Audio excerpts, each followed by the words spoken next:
Hello, everyone. Can you hear me? I see the other speakers are already in the room. Felix is there. I don't know if the IGF volunteers are here too. Okay, thanks, Rachel.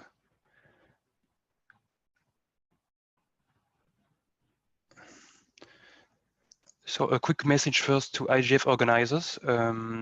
Could you put as co-hosts me first and my colleague Anastasia Kazakova, who is also here in the room.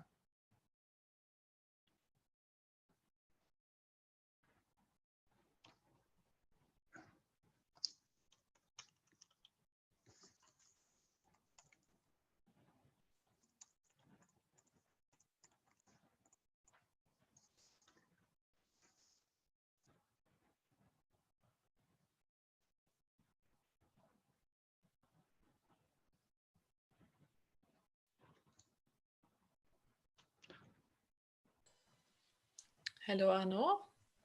Hello, Christina. Nice to hear you.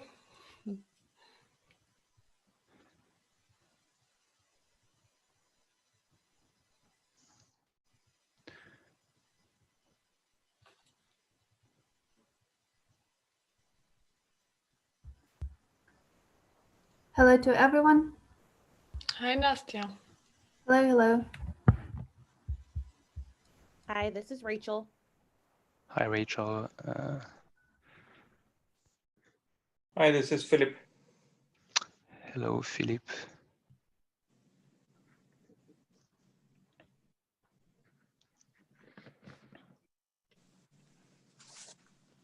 Hello. Hello, this is Sanjana. Hello, everyone. So I think all the panelists are here. Can I ask you to put your camera on to make sure it works? I don't know how to do it. Yeah, I think we need to be promoted to panelist because right now it looks like we're only in.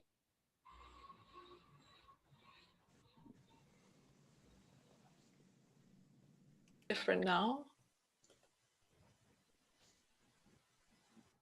Yeah, I can Hi. see. Yeah. I can see people. That should be good now.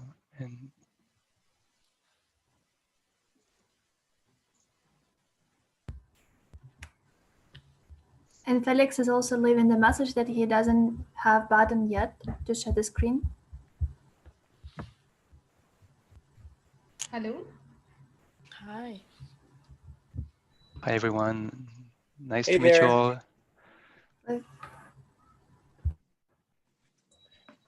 Neat.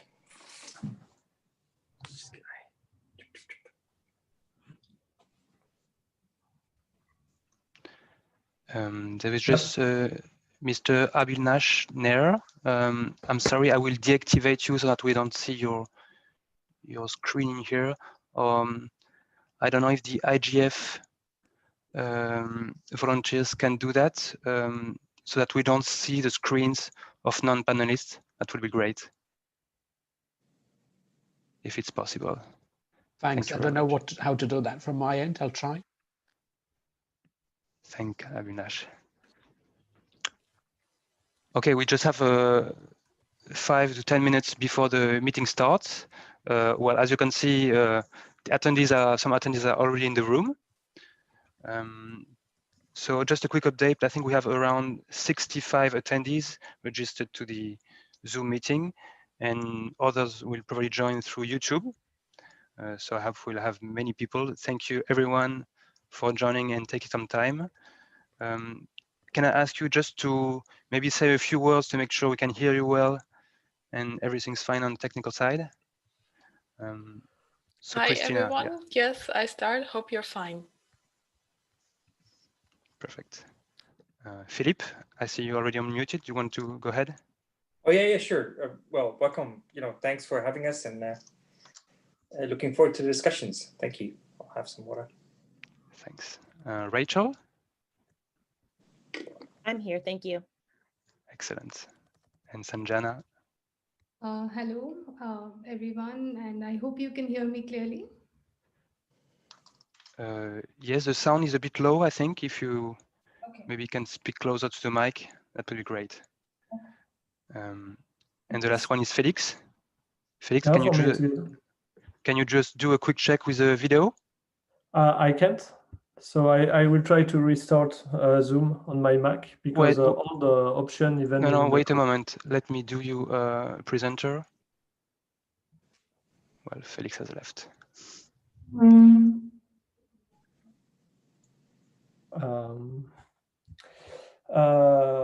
yeah. Okay.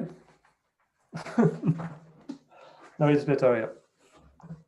Okay, Felix, if you agree, I will deactivate your camera for now. I mean, or you can deactivate it.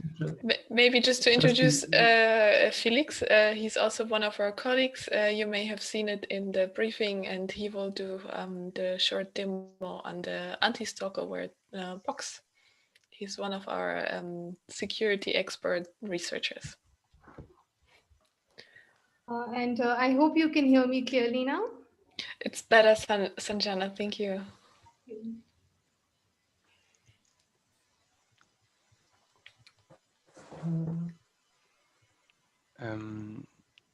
So one last message to IGF volunteers. Thanks a lot for your help, by the way. Thanks a lot for dedicating some time. It's just that I see that some people are in the panelist list, but they will not be speakers. Well, maybe through questions, but I don't know how to remove them. If you could remove Abhilash, Ella, Anda, and Ruzana, that would be great.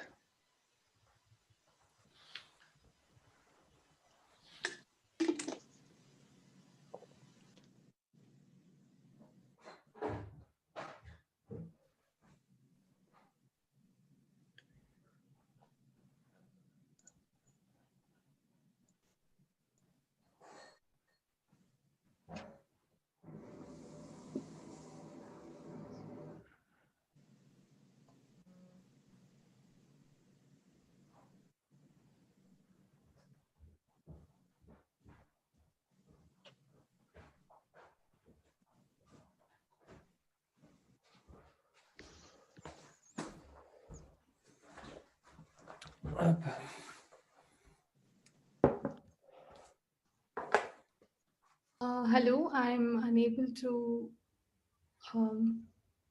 Can you add me to the panelist? I think I've become the attendee. Good afternoon, good morning, good evening. My name is Adebomi Akimbo. Kindly please clarify so that I can know who to remove on the panelist. As I asked Zana back. Zana, my apologies. Hi, I'm not sure I understood anything. You are a panelist now?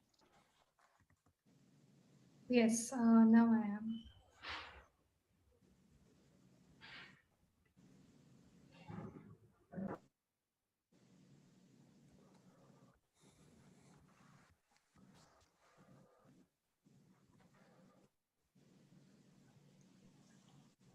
Armod, kindly please indicate who I need to remove. Yes. If they are okay with it, then I can move ahead. Well, I think the list of panelists is good now. I don't know if it's possible to remove the screens of non-panelists. So that would be Abhilash, Abhilash Nair, Anda Soluna, Ruzana Meretuk, and I can see the end of the name, and Ella Seri. So Abhilash, Anda, Ruzana, and Ella. Thank you.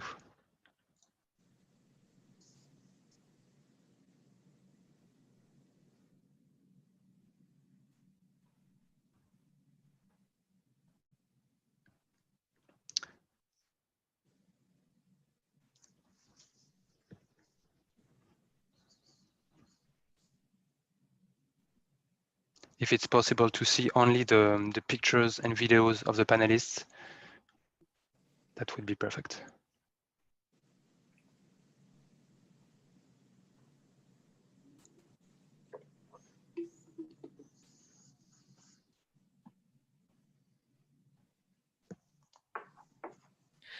I think that's not the case, Arnaud, if I look at the screen and everything.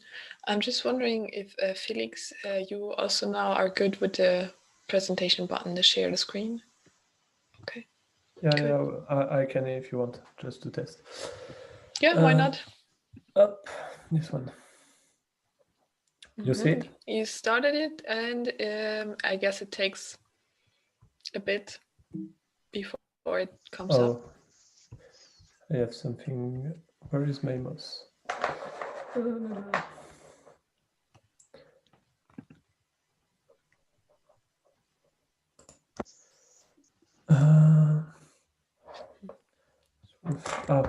Okay.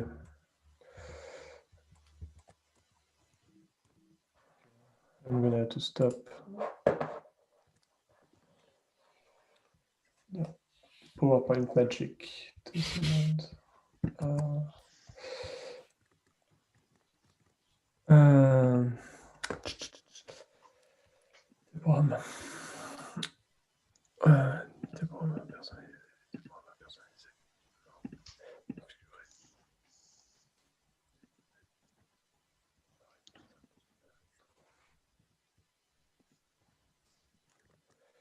Okay, so let's.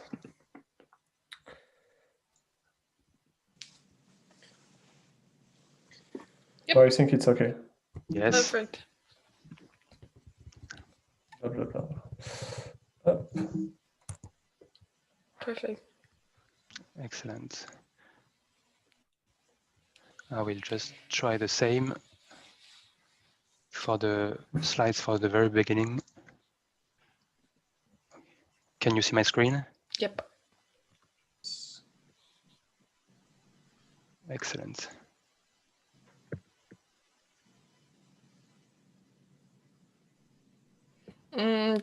I think this one is not better than the one before. Sorry? Well, we see exactly the same like you. So like with the diapositives we want. You have to switch the screens. So we're seeing the presenter view. We need to see the other view. Rachel is the expert on Yes, Zoom. you're the technology expert. Yes. No, just done too many presentations in the last 6 months. Okay. Do you know how I can switch screens? Yes. So if you go back to that view, you can do it. I don't think this might be in French, so I don't read that. But I think if you go back to presenter view, like to the black screen thing. Yep. So yep, and then I think it is maybe that second one, parameters, and then click that arrow. Yeah, now it's done. Okay, thanks. Thanks, Rachel. Sure.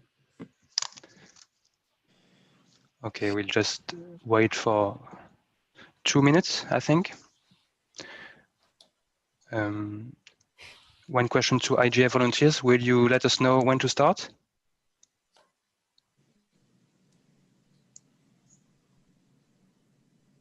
thank you so much. I would like to remind all the participants that this session is recorded and hosted under the IGF Code of Conduct and the United Nations Rules and Regulations.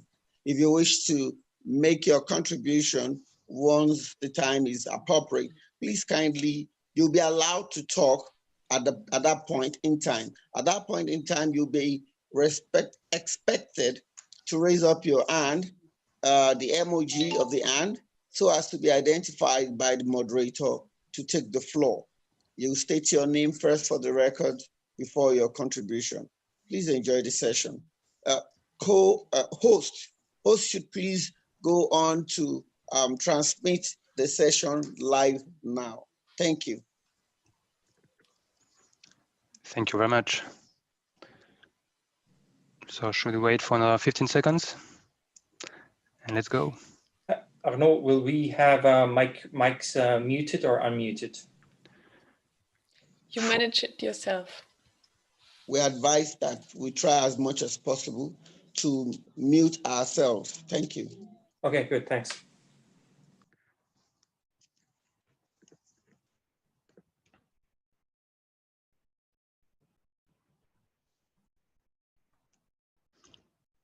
Okay, so I think we can start now.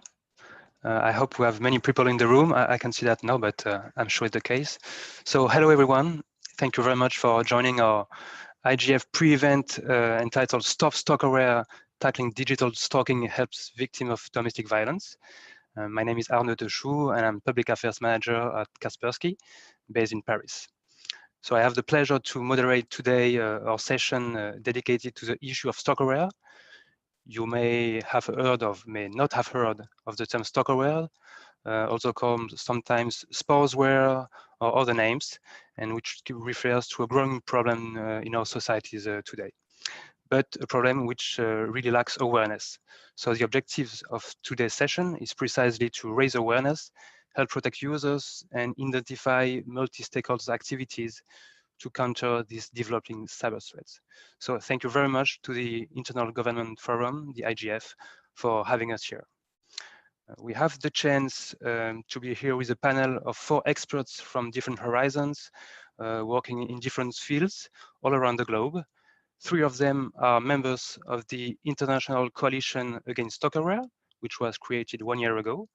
And with their own perspectives, they will share with us their thoughts on what we can do together against digital stalking in domestic violence.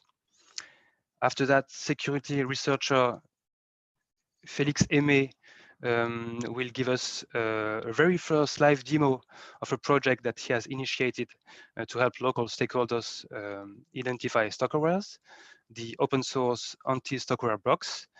And all of the speakers will be available to answer your questions during the second part of the event dedicated to a Q&A. So before we start, 2 quick technical points. Throughout the event, you can raise questions in the Q&A section on Zoom. And you can also comment and raise questions on Twitter, especially if you're not connected through Zoom, but through YouTube or by phone. So in that case, please use this hashtag #StopStalkerware. So let's get started. Let me remove this slide. So our first panelist is Krystyna Jankowski. Krystyna, you also work for the cybersecurity company Kaspersky as a senior manager for external relations.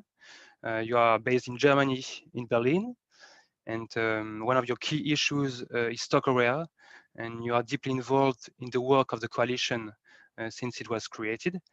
So to begin with, can you tell us a bit more of what is stalkerware exactly, what we can do against it, and what is the objective of the creation of the coalition? Thanks a lot.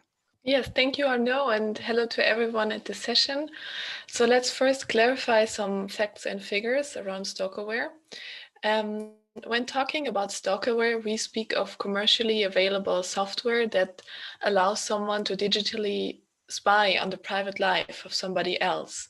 So stalkerware enables tracking a person's movements via GPS, monitoring their calls, their messages on any messenger you can think of, seeing their pictures that they take, everything they do in social networks, and any other action that is taken on their phone. And the abuser secretly spies on the victim. So it means without victims know or without that they gave their consent, because stalkerware runs hidden in the background of the device. So it's very difficult for the affected users to know that their device is infected. And unfortunately, it's fairly easy to install stalkerware on the victim's phone. And therefore, stalkerware is often used in the area of domestic violence and takes place in relationships or former relationships. And what is very worrying is that we see in our Kaspersky statistics that the use of stalkerware is an increasing tendency spread over the world. So in 2019, we detected on global level an increase of 67% of stalkerware on our users' mobile devices compared to the year before. And in this year, so 2020 so far, we have documented over 48,000 installations of such software worldwide, again, just on the devices of our users. And what we also can see is that the leading countries, so the most affected ones are Russia, Brazil, the US, India, Mexico, and Germany. So we can see that this is truly a global problem. And we're not the only ones to see this picture. When we started to look more into this issue, we also started to talk with other cybersecurity vendors and also with nonprofit organizations working in the field of domestic violence. And they see a similar picture. So we have come to understand that stalkerware is not only a technical problem, but it's actually a global social problem. And therefore, the Coalition Against Stalkerware was founded last year by 10 organizations from the area that I mentioned before, so IT security, industry, advocacy, and nonprofit groups working with victims and perpetrators of domestic violence. And our joint aim is to fight the digital abuse and violence enabled by stalkerware and to raise public awareness about this problem. Thank you. Thank you very much, Christina, for this quick introduction. These are a very impressive figure and very worrying one also. So, and as you say, the link with the overall topic of domestic violence is an important question. So to answer that, we have the pleasure to welcome Rachel Gibson. Hi, Rachel. Thanks for being here. You are a senior technology safety specialist at NNEDV, which is the National Network to End Domestic Violence. You live in Washington, DC, and you work to increase the safety and privacy of survivors and victims of crime. In particular, you provide trainings and technical assistance to build the capacity of victim service provider, private industries, and communities at large to provide advocacy to survivors in this digital society. So Rachel, what are the intersections exactly with domestic violence? And how is abuse and intimate partner violence going digital today? Wonderful. Thank you all for having me. So when we think about domestic violence victims are not a monolith. They're not all the same. Whether they live in the US or Ghana, whether they're wealthy or working class, whatever their gender identity, domestic violence affects every community. And when we think about the ways in which this pandemic has shifted how victims and survivors get help, their ability to flee, and even the ways in which they experience violence, we, as Christina has eloquently said before me, have seen increases to that. Domestic violence can manifest in many different ways.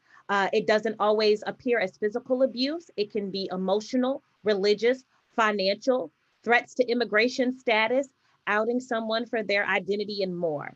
But we know that whatever that violence looks like, it's always rooted in power and control, one person wanting to exert power over another. And the ways in which technology facilitated abuse is just one aspect of that abuse that a survivor may experience. It's important for us to remember that the technology facilitated abuse are old behaviors with new tactics. So when we think about abuse was happening way before stalkerware, spyware, partnerware, whatever you want to call it. It was happening way before those things were ever created. And so it really is rooted in what those behaviors are. And technology like stalkerware has given abusers new access and abilities to get to victims. Tech abuse can look like stalkerware, spyware, harassing emails, locating someone through a GPS, threatening to distribute intimate images online, as well as surveillance. And, you know, we all use some form of technology. Survivors are using technology.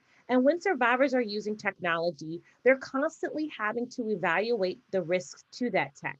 That means if survivors are communicating with family and friends, talking to victim service providers about fleeing, researching what abuse is, and someone is using stalkerware to monitor them, a person using stalkerware will be able to identify that their power and control is either shifting or waning. And this could actually increase the violence that a victim is experiencing.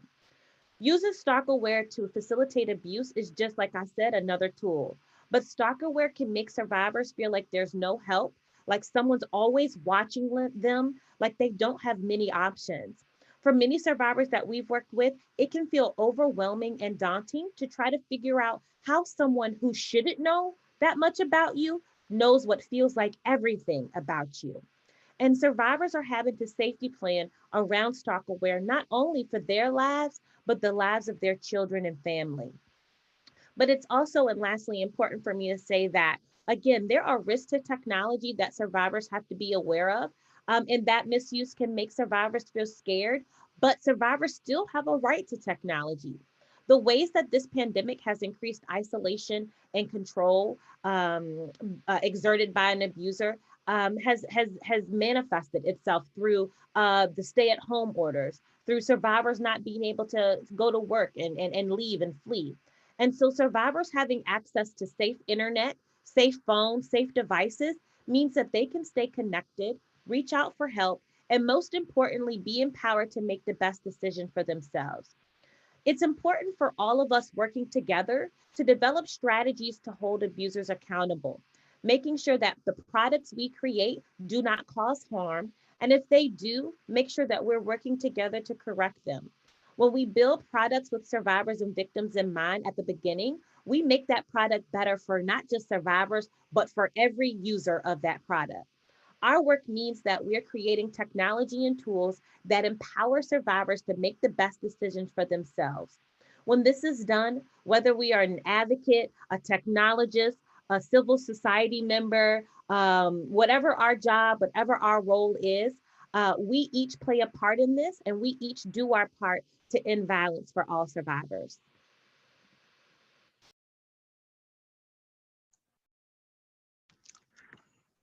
Thank you, Rachel. Thanks a lot for this overview and showing us that stalkerware is only one aspect of violence, digital violence in the frame of domestic violence, but still a very important one today. We will come back to the fact that we need to act together to bring effective response to this issue. Before that, I'd like to welcome a third speaker, Sanjana Rathi. Sanjana, you are working for the Cyberpeace Foundation and Technology Against Crime Africa. You work in the domain of technology and policy. You have worked previously with international law enforcement, think tank academia, and the private sector in Singapore, Israel, UK, and India. And your domain is in cybersecurity, technology, innovation, and business development. You are calling us today from Bangalore in India, where you live, and I think you will give us some feedback from local experience you have in India and elsewhere. So thanks a lot, Sanjana. Go ahead.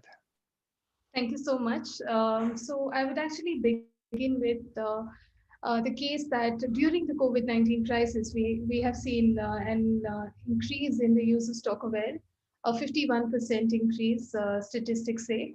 And also there has been an increase in domestic violence. However, the solution to this issue and many other issues of crime, especially against women and children, was grim because stalkerware was used by criminals and offenders to make the vulnerability communities captive with the use of these tools. It must be noted that initially there were unreported cases where women facing domestic violence were unable to reach out to the relevant authorities because their phones and emails were hijacked with the use of these spywares. And therefore, stalkerware not only led to domestic violence, but also it defends the perpetrators of such violence.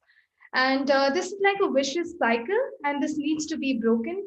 It can only happen using a multi-stakeholder approach. This is also a sheer violation of human rights, basic human rights, and this needs to be taken into consideration by the society as a whole and even the international community. The use of stalkerware is very difficult to recognize and investigate and also assess and prevent because it is not like the obvious crimes. And like domestic violence, often it is not taken seriously by the local authorities also. because it is seen as an everyday courtship or an intimate relationship, and the use of stalkerware, in fact, it is even generalized as one of the norms in society, where stalkerware or stalking is seen as a part of the daily activities, even in movies and serials and the content that people watch. And so this also needs to be taken into consideration when we are developing a holistic framework to counter this kind of an issue and the crimes associated with it. I would also now like to touch upon the aspects and the science to recognize stalkerware. So, for example, if the device is performing abruptly or unexpectedly worse, or if there is sudden frequent crashes and freezes of the mobile phone, then it means that the stalkerware is installed in the phone and the mobile device. There is also, if there is sudden pop-ups and error messages from programs, then that means that there is spyware which is installed in the phone, and people need to be very aware of these kind of abrupt change in their mobile, I would say.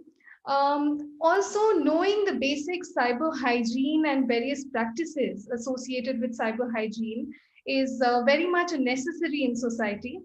In order to secure your phone against any kind of an unauthorized physical access, people need to be aware of the malicious applications that are there, and also the suspicious applications. Reboot their phone on the safe mode. So these are some of the technical awareness that I think everybody needs to have, because now everybody is having a mobile phone in their hand, and it must be prioritized by the companies, law enforcement, as well as individuals. Victims of stalkerware, like Rachel had mentioned, that they need to create a safety plan. I think that's also one of the, and I would say that on ground level, there needs to be more awareness on the laws, regulations, the institutions, on the rights of everybody. Also, there needs to be a lot of capacity development happening, talking to the therapists. I think today there is a lot of taboo which is around mental health, which also needs to be broken, especially in societies in developing countries like India, where there is I would also want to touch upon the aspect of individualism in society. For example, in India, there is it's a very dependent society. And likewise, we find this in Africa, where the dependency is more and individualism is less. When there is more dependency, there is also a scope of many kind of crimes happening, and also the use of stalkerware, and where there is some sort of a dependency, and that needs to be countered. These are some of the points that I would wanted to highlight, and I really thank you for this opportunity. Thank you so much. Thank you, Sanjana, and thank you for touching upon some technical details on how people can identify if they might be a victim of stalkerware. Just a word to highlight that you can ask your question in the chat or through Twitter. And in particular, if you have technical questions on am I the subject of a stalkerware, what should I do if it's a case? So go ahead and put it in the chat, and we'll try to answer all those technical questions. So thank you very much. And I welcome our fourth speaker, Philippe. Welcome. Philippe, you are with us today from the Netherlands because you are head of strategy at the Europol European Cybercrime Center, the EC3. Philippe, you are especially in charge of the EC3 strategy against new cyber threats, in charge of driving innovation and developing awareness and capacity building in the European Union. And you are also a member of various working groups, including ENISA's advisory group on ad hoc group on artificial intelligence and cryptology. So in one word, Philippe, what is the response from law enforcement agencies, and what are your strategy to address the issue? Thank you very much. Well, thank you, Arnaud, and thank you for having me. And it's I mean, I have to say, what Rachel, Christina, and Sanjana said, really resonate with me. And I could almost go like, what they said and yield my time. I think it's great to see, and that's why this is such an important discussion, because it goes way beyond technology, right?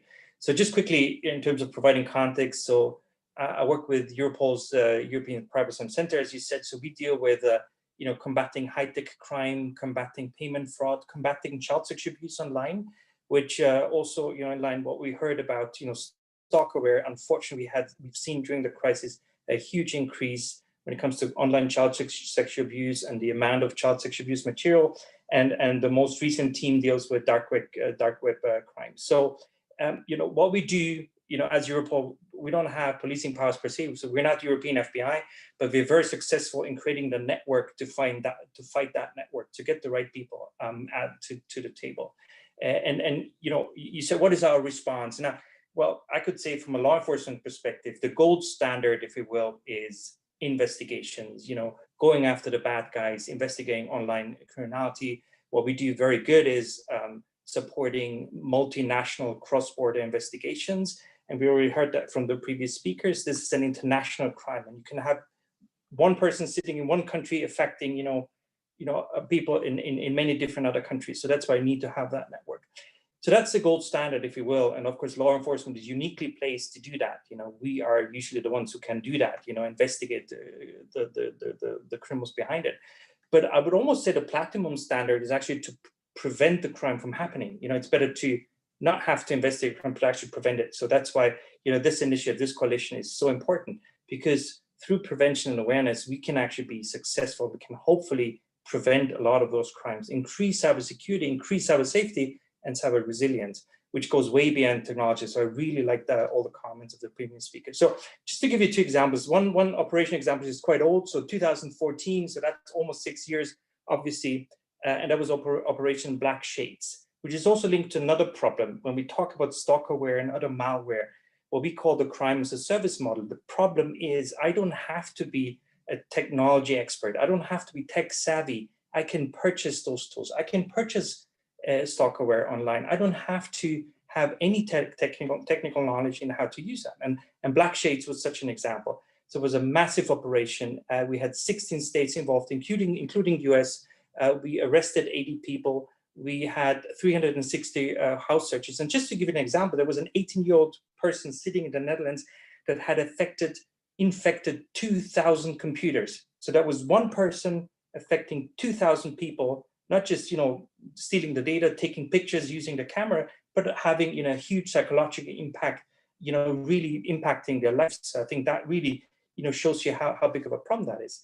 So but then as I said, prevention awareness. So one of the things we do, for instance, is we have a very successful, I think, prevention campaign when it comes to the sexual coercion and extortion online of children, where we've developed video material and prevention and awareness material that we provide for free on our website. So so those are in a nutshell the things that we can do, but we need to have that network. And that I'm repeating what the other speakers have said. We need to work together.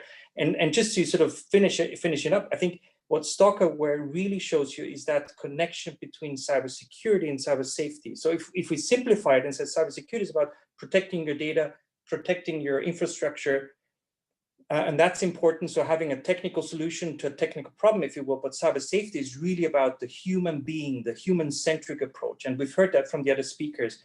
If I'm affected by stalkerware, yes, it's a technical problem, but really goes way beyond that. So this is where, we really need to work together. And, we work with one of our academic advisors, Professor Mary Aiken, who's done a lot of work in that space. So we're now working on setting up something in the area of cyber safety. She's co-authored a UK report on safety tech. So almost like this promotion of a new tech sector that we could create. So, again, just to finish, really looking forward to the discussion, and it's hugely important to have all these stakeholders at the table. Thank you. Thank you, Philippe, and thank you for these examples. Let's continue with a few questions before going to the Q&A with our audience. The first question I wanted to ask you, dear panelists, is why is multi-stakeholder response so important to tackle the issue, and what more can we do together? Sanjana, would you like to start? Yes, I would say that multi-stakeholder approach is needed in society because we are all very dependent. I would say that, for example, if you look into some of the research papers published by Hofstede, for example, that talks about the cultural context and the country culture context, it is seen that there are many developing countries that have very low rate of individualism, which means that there is a lot of dependency in society. In cases, for example, in cases you see that there is a lot of dependence, especially of women are dependent on other institutions and even their spouse on financial aid, on emotional aspects. So they are not totally independent on every aspect. And this independence, I think, needs to be created, and it can be created only when we have a multi-stakeholder approach, where there is a policy response, as well as when, because NGOs cannot really tackle the problem holistically and in a sustainable manner. I think there needs to be a collective effort. There needs to be awareness on all the, for example, awareness and training of law enforcement to tackle these issues. We notice that in the developing countries, there is very less awareness of this kind. And it needs to be, and also training of these cases on how to handle these cases. We also notice that there is very less of empathy. I think these are some intangible aspects that needs to be brought into consideration when we deal with social and emotional issues. There is the empathetic aspect, and there needs to be a very comprehensive, I think, curriculum developed. Because in most of these countries, and today we are seeing this around the world, that there is an aggression, especially in case of, there's a lot of police aggression that is happening, and there is a sort of mistrust that is being built. And this mistrust is also historically because of the fact that many of the dictatorship, they had institutionalized police as an oppressive, an institution of oppression. And this needs to change. I mean, police is not for that. Police is for the people, and this change needs to happen, and it can only happen with a multi-stakeholder approach. Policy response, awareness on various issues, very less dependency, I would say. I mean, it should not be a compulsion, it should be a choice, everything. So that creates a lot of less dependency. And I think this can happen only collectively and a multi-stakeholder response. That's all I have to say. Thanks. I don't know, Christina, Rachel, maybe you want to add something on this multi-stakeholder response?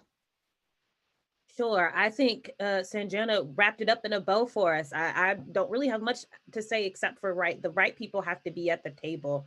And then making sure that, when we use this multi-stakeholder approach, that we not only have the right people at the table, but then also make sure that the table is accessible for everyone. And what do I mean by that? So we can have these kind of conversations as thought leaders and as technologists and advocates, but if the survivors aren't at the table, if the folks who live at many intersections and margins aren't at the table, then we are doing this work in vain. And so we have to have the right people at the table to help inform this work, because we cannot do it without them. And then I think the other part about that Sanjana, touched on was that we have to also start by believing.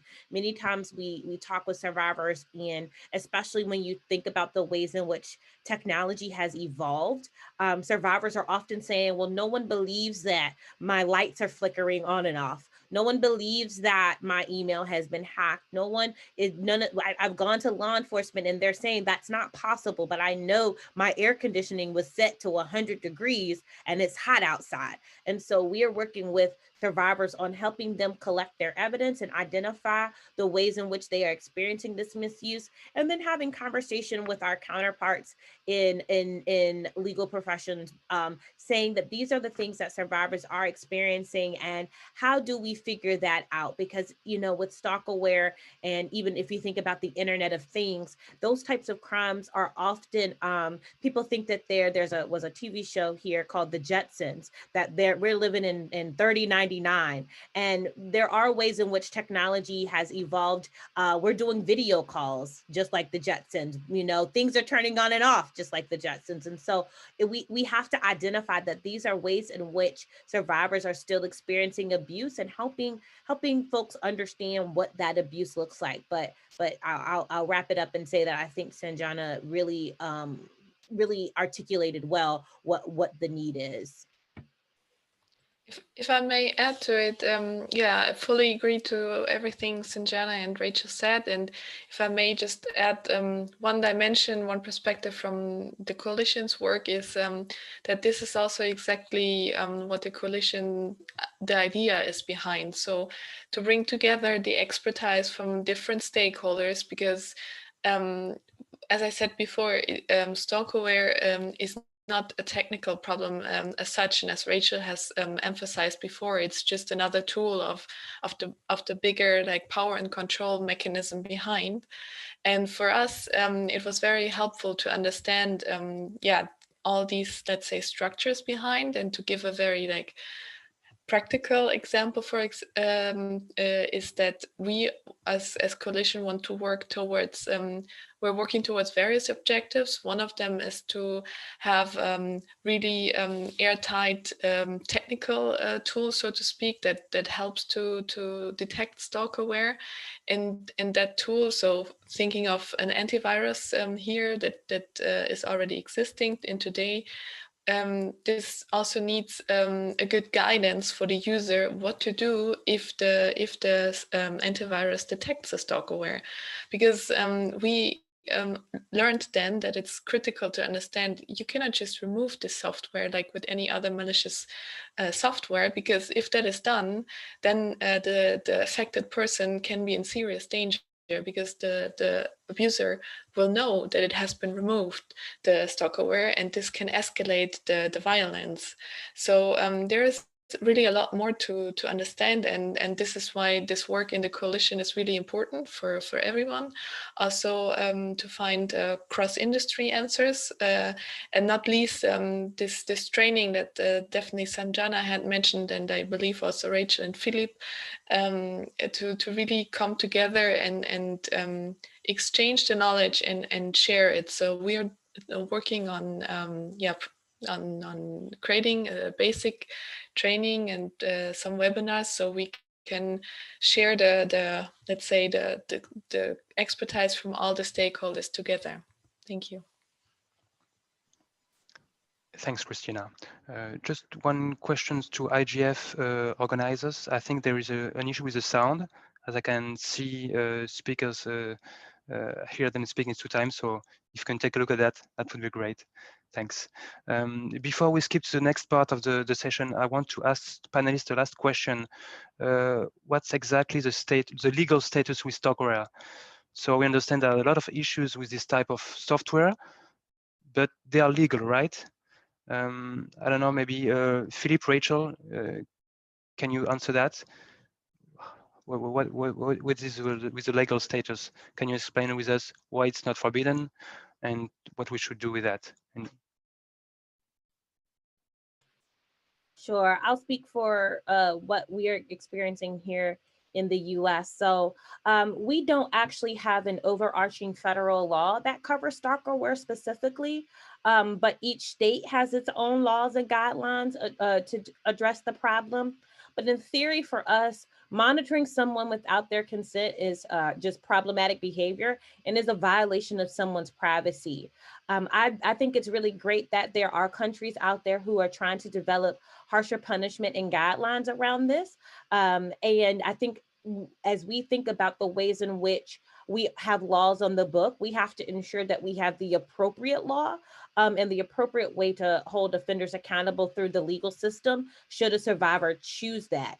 However, we know in our legal system that laws are often slow to catch up with the current state of crimes. And so even though many states have laws on the books that can be used to prosecute these types of crimes, we're also seeing where the folks who have to prosecute or arrest are struggling with understanding how to make those things stick. And so I think we talked earlier about better education for our legal and law enforcement friends on what these laws mean so that they can get the right charges brought forward.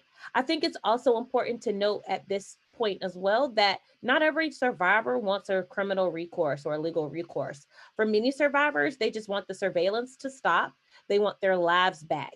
And so for survivors who don't want to go through the legal system, it's up to companies and agencies to develop strong internal protocols to combat stalkerware and monitoring so that survivors can get a resolution, because that may not be an option for them if they don't want that. And just adding from my perspective, really briefly, what we've come to understand is that so the software itself, Stalkerware as software, is legal, unfortunately, and just the use of it. So if it's used without consent to spy secretly on someone, then it's illegal. That's what I've come to understand, at least talking with a police officer here in Germany, and what we also understood from other countries. So it's a very good question. It has been asked by the audience, and I think it's a tough question, as Rachel pointed out right now, that survivors or victims, they may not even want stricter laws necessarily, or they don't want to have to deal with the police. They just want the surveillance to stop. So it's, again, a delicate balancing act, I would say. Thank you. Is there still time? So I can just quickly come in with my views. Obviously, I think even within the EU, there is this fragmentation when it comes to legislation. You know, we have the Budapest Convention, which is certainly a guiding principle, but when it has been transposed into national law, that's sometimes an issue. Now, I mentioned, and Christina, you mentioned, alluded to that. It's a lot of times what we see with malware is the problem of the preparatory act. The fact that you have downloaded a stalkerware and sitting on your computer, per se, most countries that would not be illegal. That's not a criminal act per se. It's then the use. But then sometimes you do have to be a little bit creative. So if it's a tool that can only do that and has no other purpose, and you're not a security researcher, it's going to be very difficult to defend the fact that you have that sitting and purchase that tool online. So, but it is a challenge. I think it goes back to what Rach, Christina, and Sanjana said. We need to have a multi-stakeholder response across all different areas, and legislation is one of them. It's very strong, but as Rachel said, even if it's technology neutral, it takes a while, to catch up, and then once it's there, it's already outdated sometimes. So we need to have policies. We need to have training, awareness, capacity building, the whole range of options that we have to effectively respond to that. And I think I can just add one part, because this is something which is very hard, because yes, we need to focus on the victims and the survivors, but we also need to understand what drives perpetrators. That's another avenue that we need to look at, or another option we need to look at as well, to understand why would people do that. And that per se perhaps can also turn into some sort of prevention and outreach work. Thanks. Thank you, Philippe. So of course we're already very late. I guess that's normal. What we would like to do now is ask for your opinion, because we would like to have your feedback.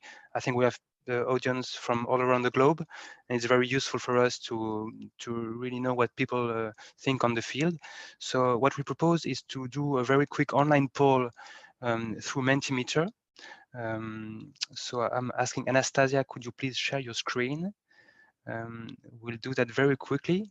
And so we have already put in the chat the link on how to connect.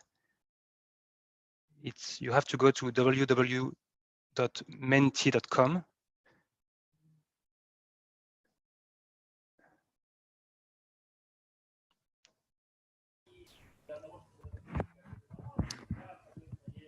Just a sec, let me know if you see that already in a minute.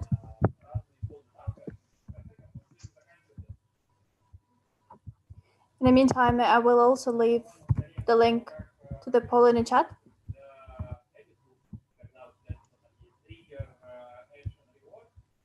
Yeah, so once again, if you can go to www.menti.com, it's fully anonymous, so feel free to answer whatever you like, and you don't have to put your name or anything.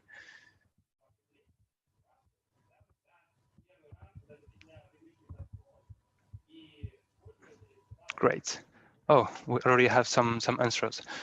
So on the top of the screen, you see the code on which you have to connect. Thank you very much, Anastasia.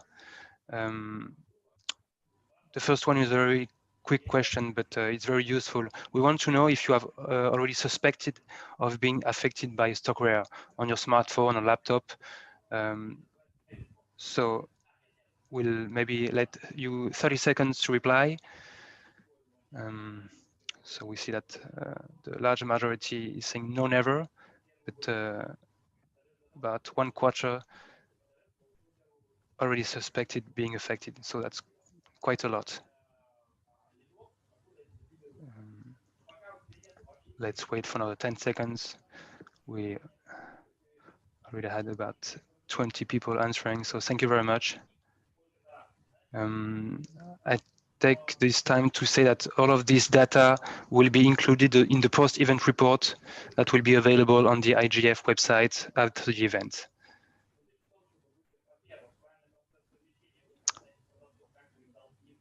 Okay, so thanks. Let's go to the next one. Anastasia, can you please switch? So you have another question here. You should be able to answer once again through the same page. Do you think the legal framework efficiently protects victims against stalkerware in your country or in your region?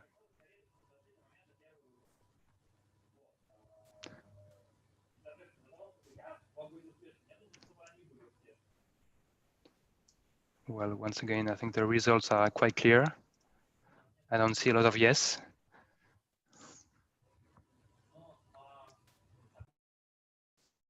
So about 2/3 of respondents say no.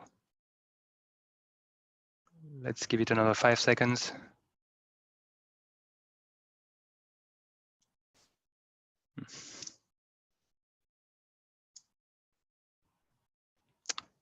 Okay, thank you very much. Let's go to the next one, please. Another question about the legal framework. We just touched upon that, but we wanted to ask you, should definitely stalkerware be legally prohibited? I'm giving the example of France, where I live. Stalkerware are allowed. In fact, it's the illegal use of stalkerware by spying on someone without his or her consent, which is prohibited. And for instance, the geolocation without having someone consent is prohibited. Okay, thank you very much, everyone. Once again, that's very useful. So 79% of people think stalkerware should be legally prohibited. We'll skip now to the next and last question. This is an open question. We really like to have your ideas on what we should do. What are your ideas for multi-stakeholder activities? What would be useful to have victims and supporting organizations on the field? Well, that might be, I don't know, trainings, awareness materials, other tools, or support from law enforcement agencies. If you have any thought, anything you think would be useful, just type in a few words. And once again, we'll we'll think about that, reflect about that, and have it in the post-event report. I see the first one saying that digital literacy would matter a lot in this regard, especially in developing countries.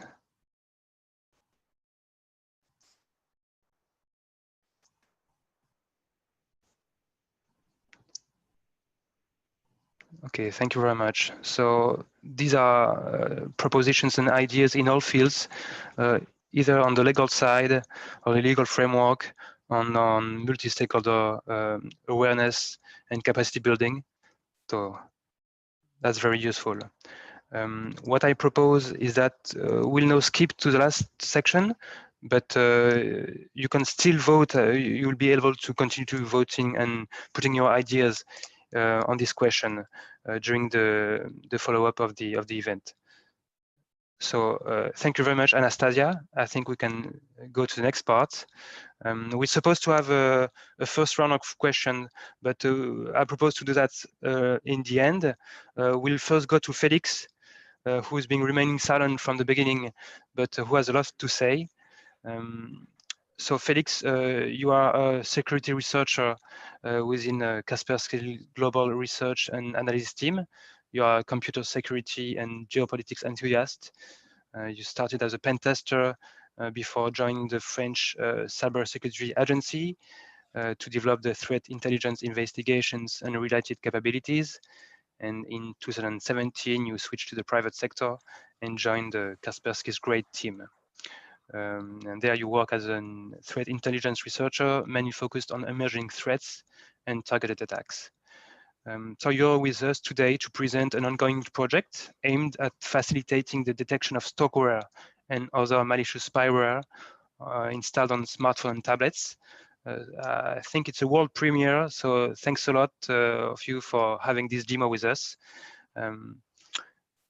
So go ahead, the floor is yours, and if you can share your screen. Yeah, so thanks, Arnaud. I hope that you see my screen, the presentations. So welcome everyone, and thanks here, Arnaud, for inviting me to this small conference. So this talk is about a new project to detect stalkwares on smartphone.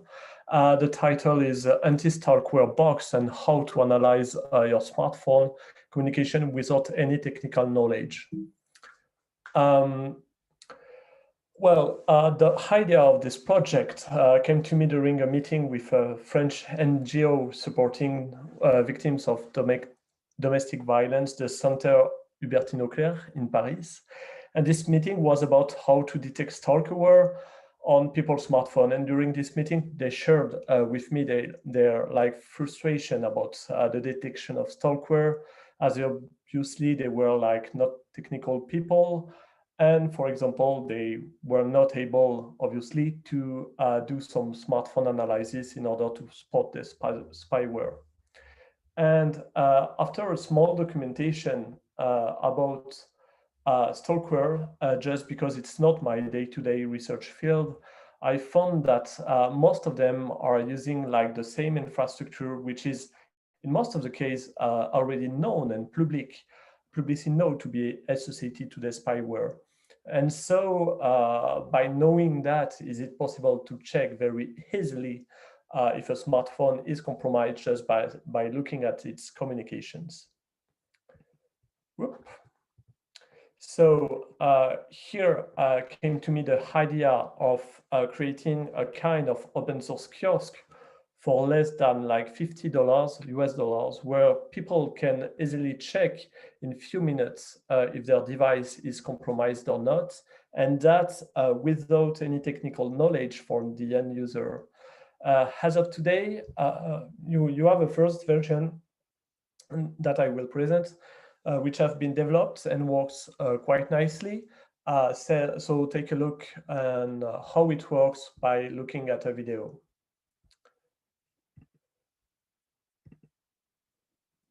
So let's play the video. So this is the box.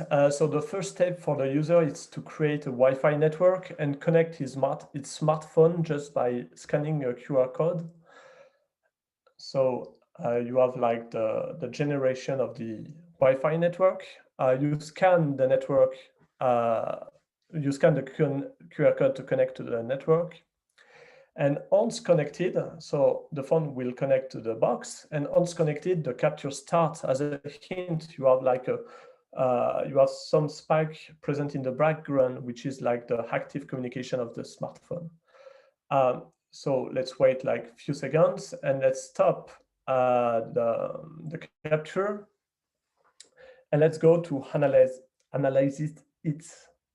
And if there is some suspect things happens on the wire, the user is going to be alerted directly by this kind of message, and the full detailed reports can be seen by the user, and of course saved with also the full capture on a USB key. So it can be used for stalkerware, but also like for any kind of spyware on mobile phone. So moreover, like this teeny device has like an interface to configure it. So you have seen the kiosk mode of it, and on a very teeny device, but it can be on a larger screen, of course. And as a threat involved, you can add also your own indicator of compromise related to many crimeware, many like state-sponsored APT, stalkerware, everything. And so today, the project is very like fully standalone. So you have on the same device, you have the user interface, the detection engine, the indicator of compromise. So if you are an organization tomorrow, if some people are quite enthusiastic by this project, the detection engine and all of the indicator of compromise will be contained on a centralized server, where the other instance of this anti-stalkerware box will be connected to get the new indicator of compromise, because it's very difficult, like for an organization, to manage many devices when they are like in standalone cases. So you have like just the user interface, and after the server centralize everything. So the final words of this presentation is first, this project will be open source. So anybody can install it at home or in different center or NGOs on everything. And don't hesitate to contact us at this email address, just right there. If you even want just to say, yeah, your project is cool, let's continue on that. And by contacting us, you can also have an access to the private GitHub repository till its public release in a few weeks. So yeah, don't hesitate to contact us. Thank you.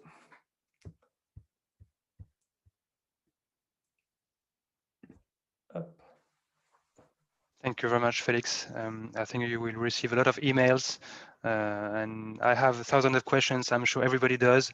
I won't ask them now because, of course, we don't have time. We just have 6 minutes to go to the Q&A session. So I'll propose you to give a few questions raised by the audience to our panelists. The first one is a very simple one. How can international advocacy organization join the Coalition Against Stalkerware? We have a few representatives. Christina? Yes, I'll just quickly answer it.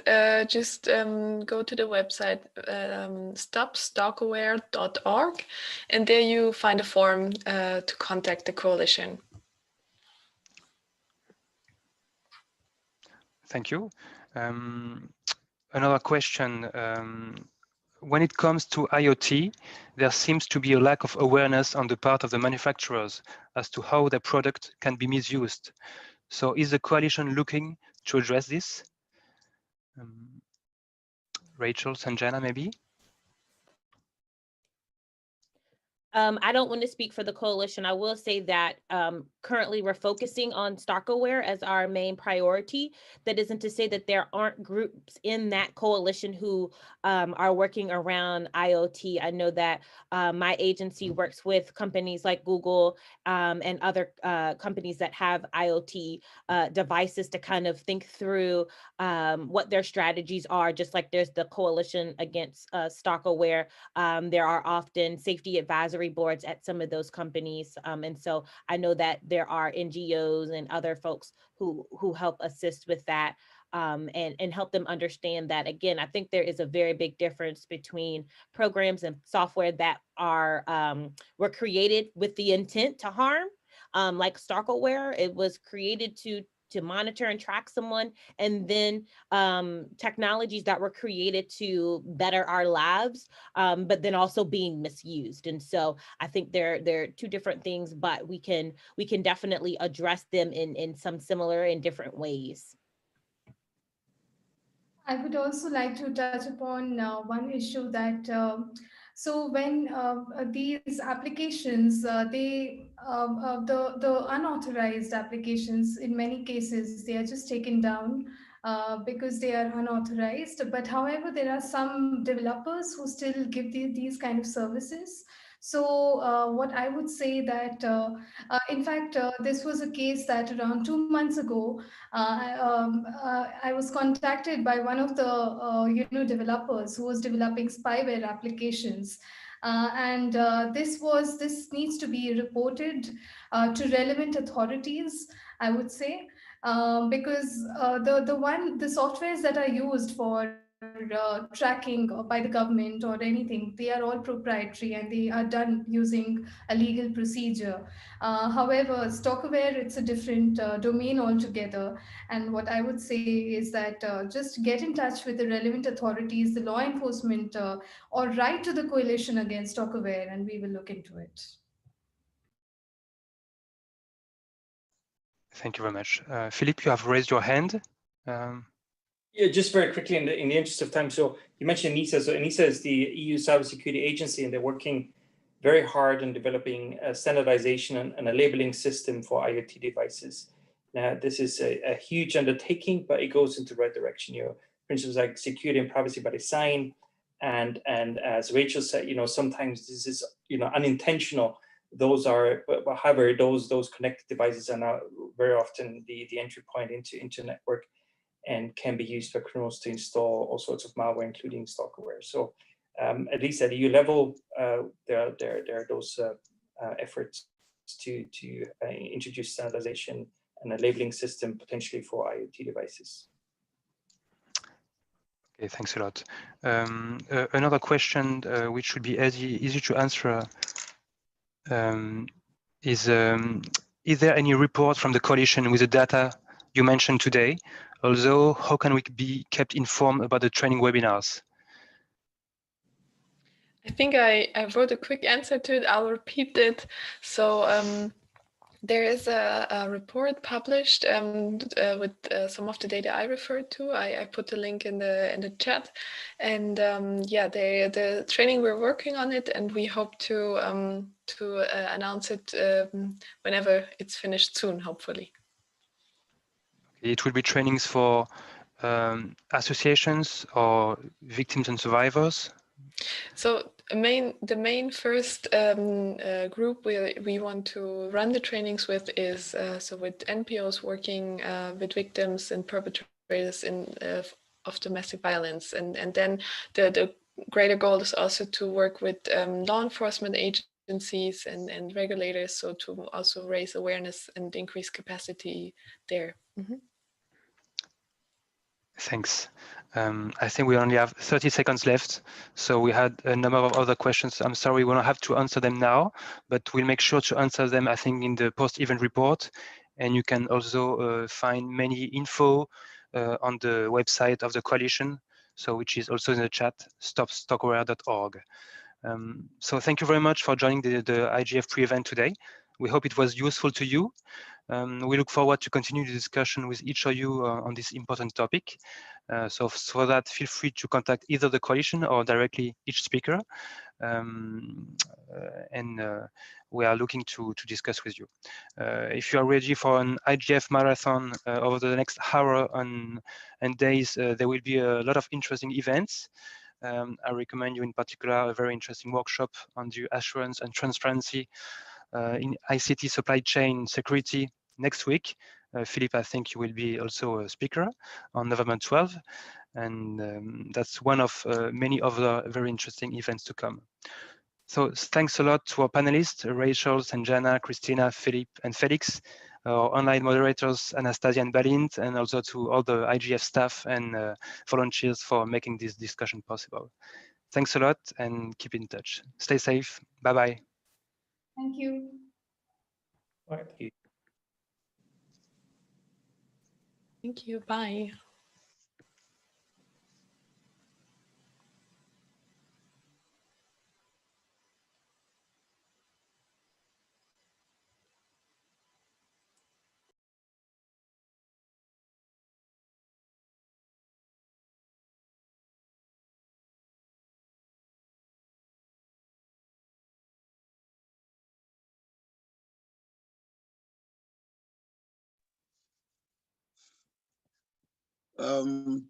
Potters. Well done. Potters, are you around? Yes, I'm here. Okay. We'll soon be closing the room. I hope most of our attendees saw the feedback form, and all things being equal, I look forward to working with you. My name is Adebomi Kimbo, for the record. I'm sorry, the audio just cut a little bit. I don't answer. Come again? The audio just cut a little bit and I can't hear you. Oh, okay. I said I look forward to working with you one more time. My name is Adebomi Akimbo. Hope we'll continue our discussion on the WhatsApp room. Oh, okay. It's a pleasure for me. Okay, so we end the meeting now. I think we just have to stop the live. Come again? We have to click on to stop the live button. Yes, I know, but we still have we have Nahir and we have Shiva still online. So I didn't just want to cut it anyhow. We have 2 attendees still online. I just wanted them to know we'll be cutting it now. Okay, just Shiva. Just Shiva right now. Yes. Well, the live in YouTube, I think we can end it. Oh, it's already ended. Okay. So let's take our leave. Have a nice time. Stay safe. You too. Bye-bye. Bye.